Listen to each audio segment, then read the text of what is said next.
Hey guys, this is an update. I'm actually maybe 2 days post operation. I don't want to call it an operation. Sedation procedure. Oh fuck. If you guys didn't see, I went for a procedure a couple days ago because I had digestive issues for months, and then there was some bleeding going on in there, so they had to put me to sleep and stick tubes in me and check to see if there's anything serious going on. Usually you don't do this till you're about 50 years old, so it's kind of alarming to have to do it, kind of scary. I posted a video, my last video, about getting the colonoscopy and the positive perspective that you should have when going into difficult situations. After posting that video, I got a bunch of support from you guys. An overwhelming amount of support, both YouTube, Facebook, Instagram, everywhere, regardless of the fact that I said I'm not looking for sympathy. It just goes to show that the family's strong. You guys aren't just numbers. You guys are people that care and that actually support me to a pretty high level, so I appreciate that. And I hope you guys could take something from that video, because I'm trying to help you guys cope with anything that you guys may have going on, because I know life's not easy. I know there's difficult tasks. My goal this year is to keep you guys a little bit more up to date with what's going on. They found nothing alarming in my test. It was pretty crazy because I'll kind of walk you guys through the procedure. They took me into a room. This is the morning of the procedure after I had already done the prep. They took me into a room, and I was in this waiting room where there was like 10 patients in each. Every patient had their own little area with their curtains covering them and stuff. We were all in beds, like movable, rollable beds, and we had put on the medical gowns and stuff, right? Then one of the people came in and put the IV in, right? Just like a little needle, put it in my arm, and had me just lay there. The needle, well, the IV was just, obviously it was a little tube, and it was leading to nowhere because it's waiting for the anesthesiologist to put the medication in there, and or the sedation medication, whatever it is they put in there to put you to sleep or semi-asleep. And so I was just, expecting someone to come in the next 5 minutes and take care of me, and just get started. But this guy put the needle in my arm, and I was there for like an hour or maybe like 45 minutes with the needle in me, and I couldn't even move around. And anytime I even moved my finger, it's connected to the tendons and stuff, and then it got into my arm, and the needle would just move around in there. So long story short, they put the needle in me about 45 minutes too early. I had to sit there with a needle in me for almost an hour, and it ended up like bruising my veins around that side of my arm. But aside from that, that was probably the most negative part of the whole procedure. After that, they took me into a room, and all I remember is that the doctor was playing some reggae in there, and then there was a couple nurses, and they had to put this long stick down my throat because they're going to put a camera down there too. And it was like a cotton ball attached to that stick that had this gross tasting like anesthetic. Basically, they told me to swallow after they stuck it down my throat, and I swallowed, and then they did it again. So I did it twice, and it numbed my throat. And then after that, the doctor's like, all right, now we're gonna give you the good stuff. So they started kind of like putting me to sleep. I remember like cracking jokes, and everybody in there was laughing. I guess they weren't used to it because they're used to doing it to older people.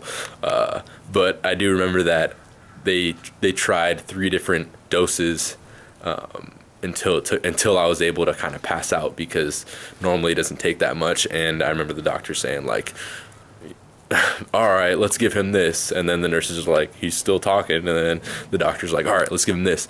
So then finally I passed out. It's supposed to be a conscious sedation, which means you're kind of in and out of it. You don't really know you don't feel anything, and you don't really know what's going on when it's going on. But then afterwards, when somebody talks to you about it, then you can kind of recollect like, oh shit, I actually did go through that. I do remember that. So the reason for it is that when you're done, they can bring you to the waiting room, and you can wake up in the next 10-15 minutes and be ready to just kind of get your way out of there. So I finished up. It kind of, it was almost like I blinked and woke up and it was done, or at least that's how it felt. But it was probably like a 30-minute procedure. And then but the problem was I had a lot of drugs that went into me, because like I said, it took like 3 different doses to put me to sleep. And apparently I was asking questions or cracking jokes or something with Kelsey, my girlfriend, because she was there to pick me up. But I don't really remember the content or the answers to my questions, so I'm glad that she was there to forward them to me later on. But she drove me home, and then I felt really, really sick and nauseous to where I was like over the toilet about to throw up because of the medications.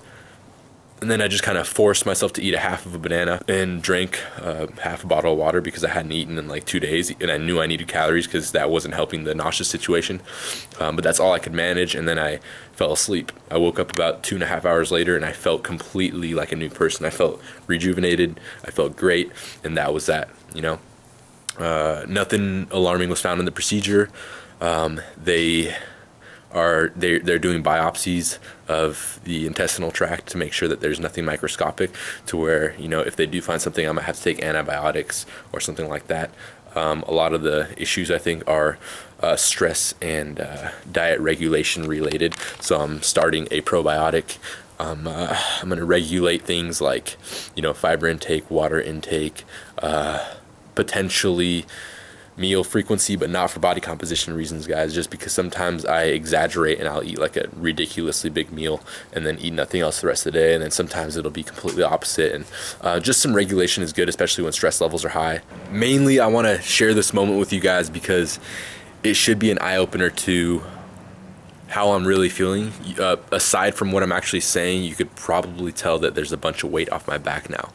Had I not done this, the weight would still be on my back, regardless of something being wrong or something not being wrong. And it was most definitely in my favor to get this done and check out what's going on.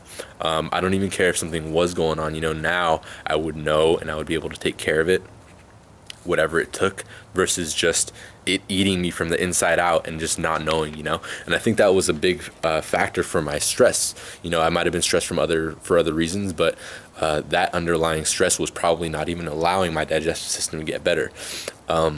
Now it's just a really big relief, and I want to thank you guys for supporting. But more than anything, I want you guys to see my perspective now, you know, after I did it, and my mindset was able to help me overcome this difficult situation. I hope there's nothing, you know, more serious underlying. I don't expect there to be much going on. You know, generally I'm pretty healthy, like I said, but I'm gonna, you know, make the changes I need to make to stay healthy. Switching gears here, let's go to a couple things I did recently. Washed my car, and I did a mod to my car, a visual mod, a very inexpensive, you know, cost-effective visual mod. And I want you guys to let me know in the comments below what you think about it. Yeah. Hold up. Calves looking respectable in a relaxed state. Shit. It's been a long time coming, guys. Shitty Calf crew checking in. Omar, man, I think I am the man in the relationship.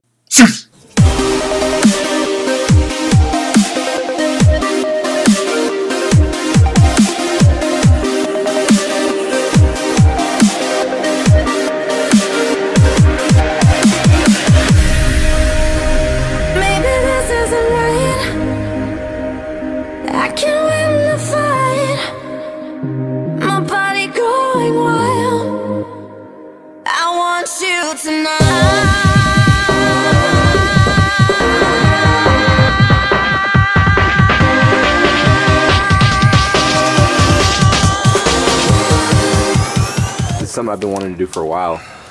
I'm actually gonna plasti dip the bottom of the diffuser here. So underneath that yellow line, it's all gonna be black. And eventually I'm gonna be tinting out my tails. And as you guys know, my wheels are black too. So there's this thing called 3M tape that Dennis introduced me to. It actually bends, and he used to do custom like flame paint jobs too. So that's how he did that. He literally did it, like it blew my mind how fast he did that. But bro. Oh, that's the tape right here, guys. Yeah. 3M tape. It's like plastic, so it like stretches and it's like bendy, and that way you can kind of do, you know, this sort of stuff. And damn, that's so sick. Straight. So that's how you do flame. That's how you would do flames. Yeah. But otherwise, it would have taken like, if you had regular tape, you would have to like literally use like 14,000 pieces, right, to get the curve right. Yeah, because it just buckles. It like bends. It doesn't lay flat. Damn. And this is straight backyard stuff right here. We're about to make it look hella good though. Dude, it's about to look sick. So I'm documenting the last time. This part's gonna be blue, guys. I'm gonna put some plastic bags over my exhaust, obviously, because I don't want that to be plastic dip. Plastic dip, by the way, it's gonna be a flat black color, guys.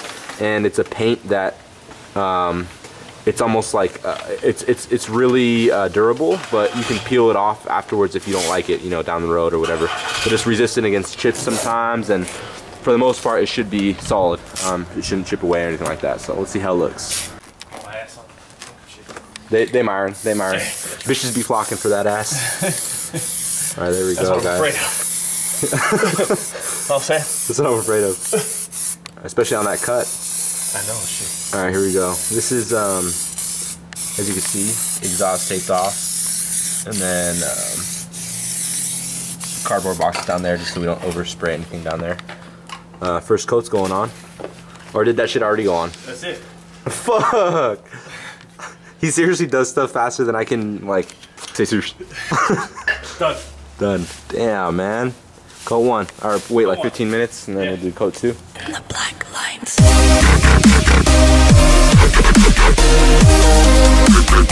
Maybe this isn't right.